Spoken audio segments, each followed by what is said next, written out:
Aloha everybody, this is Gigi from Kauai Community College. This is a video on linear approximation. Okay, so what is linear approximation? It's the idea of using the equation of the tangent line to find a function value near the point of tangency. For example, if we were looking for an estimation of square root of 4.04. Now I know you could type that into your calculator if you had one, but this is not about that, right? This is a concept actually is behind that whole calculations. If you didn't have a calculator or you want to make a quick estimation without having a calculator, then what would you do? So here we are going to say the function that we are going to study is f of x equals to square root of x. And we're going to use the equation of this tangent line here, the mx plus b right here, because we could find that equation of that tangent line. We're going to use that to find the function value near 4. Okay, so 4.04 is somewhere right here. So what we're going to do is if we know the equation of that tangent line, then we can just go ahead and say, oh, look, that function value right there, that linear value right there is going to be approximately, and it's very close when you look at the picture, it's very close to your function value near 4.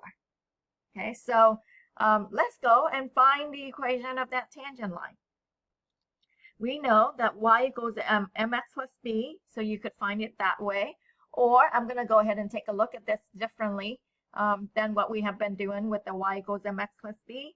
We're going to start with m equals, right, the slope is change in y over change in x. y2 minus y1 equals over x2 minus x1. Now, m is the slope, and that is the derivative of the function evaluated at that point 4. Okay, so the derivative at 4, that's your slope, m, right? The point xy is somewhere right here, right, on the purple line. So then the slope would be y minus the function value at 4 over x minus 4. Okay, and then if you multiply both sides by x minus 4, we'll have that, right? Now we know that the f of 4, which is the y value there, is 2.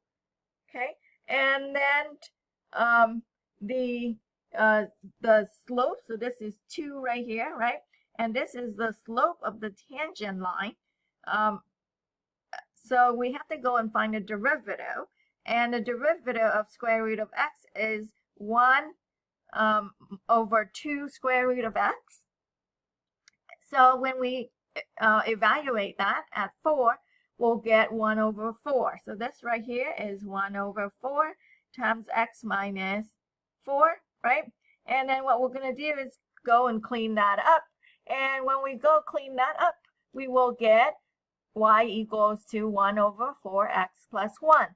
So that is the equation of this tangent line right here. Y equals 1/4 x plus 1.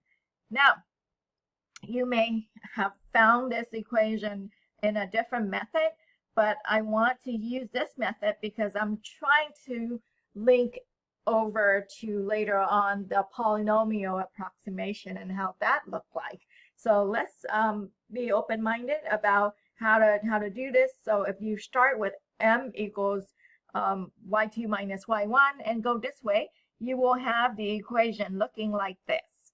Okay, so anyways, what are we doing here? Well, what are we saying?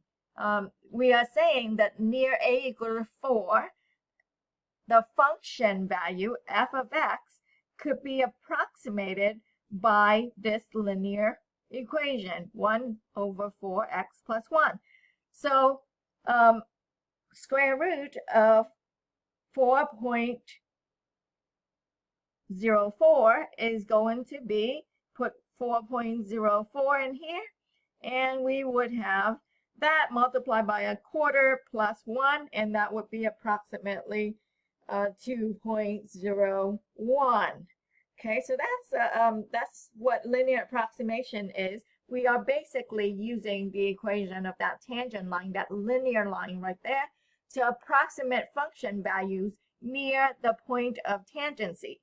The question is, how near is near, right? So depending on how near you are, you may get a better approximation or not.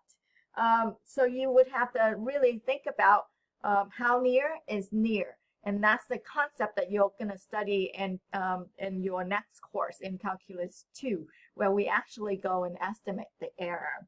And as a matter of fact, do we always use linear approximation? And the answer is no. Sometimes we want to use a quadratic, a cubic, a polynomial approximation instead. And which one is more reasonable? Well, it depends on the curvature of the function, and it depends on how much error you want to come up with, right? So anyhow, to really summarize what this had been saying, if we are near some point A, the linear approximation will be f of A plus the derivative evaluated at A, x minus A. And this comes from the definition of what a slope is. Okay, so for any values near A, again, linear approximation is f of A plus f prime of A times x minus A. And here is another example of that.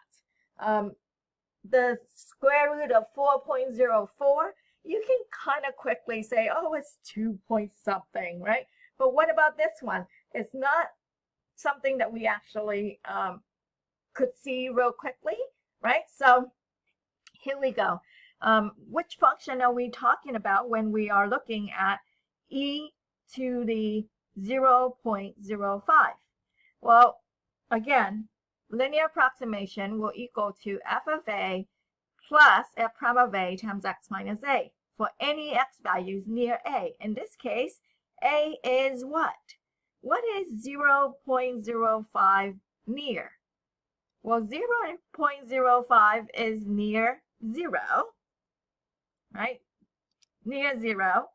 And the function we are looking at is e to the x.